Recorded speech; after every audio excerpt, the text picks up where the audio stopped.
Сәлем балалар, бүгін математика сабағы 73-ші сабақтың есептерін шығаратын боламыз.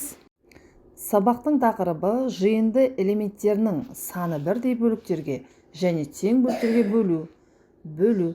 Сен бөлу амалмен танысасың. Бірінші тапсырма практикалық жұмыс.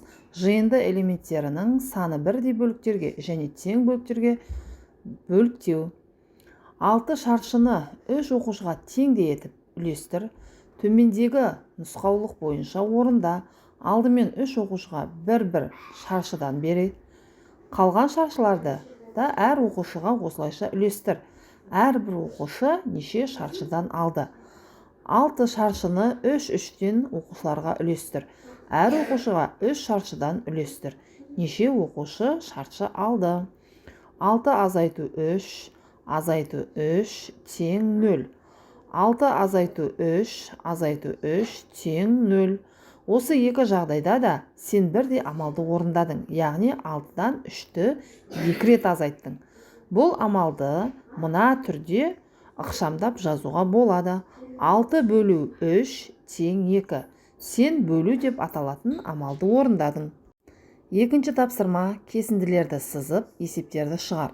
Есептердің шешуін салыстыр. А нұсқасы ұзындығы 10 см кесінді 2 тең бөлікке бөлінген. Кесіндінің бір бөлігінің ұзындығы неге тең? А нұсқасына төменге қараймыз балалар. 10 см кесіндіні 2-ге бөлгенде бір бөлігі 5 см-ге тең болды.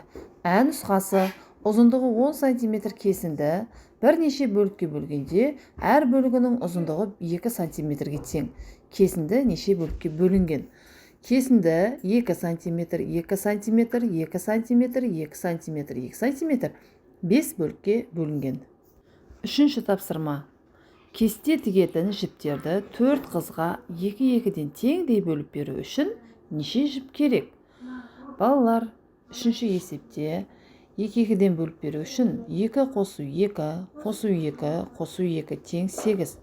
Жауабы 8 жіп керек болады. Төртінші тапсырма, санағыш таяқшаларын пайдаланып, бөлу амалдарының дұрыстығын тексер. 12 бөлу 3 тең 4. Бізге 12 таяқша алып, 3-3-тен 4 бөлікке бөлсек, бізде міне 12 бөлу 3 тең 4. Осындай өрнек болады. Бесінші тапсырма, шаңғы жарысында мәреге шаңғышылардың бірі 11 сағат 10 минутта, ал екіншісі одан 13 минутқа ерте келді. Екінші шаңғышы мәреге қай уақытта келді? Бірінші 11 сағат 10 минут, екіншісі белгісіз, бірақ 13 минут ерте келген. 11 сағат 10 минут тең 10 сағат 70 минутқа. 10 сағат 70 минут азайту 13 минут тең 10 сағат 57 минут. Жауабы 10 сағат 57 минут ерте келген. Алтыншы тапсырма. Әр есепке өрнек құр. Олардың мәнін тап. А. 20 спортшы 4 қатарға тең бөлініп тұрды. Әр қатарға неше спортшыдан тұрды?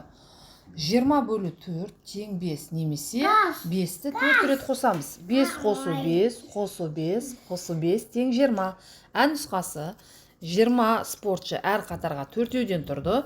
Спортшылар неше қатарға тұрды? 20 бөлу 4 тең 5, немесе 4-ті 5 рет қосамыз. 4 қосу 4, 4 қосу 4, 4 қосу 4, қосу 4 тең 20 болады. Бүгінгі сабақтың 6 тапсырмасының барлығын орындадық. Жарайсыңдар балалар. Менің каналымды жоғалтып алмау үшін тіркеліп, лайк басып, пікір қалдыруды ұмытпа.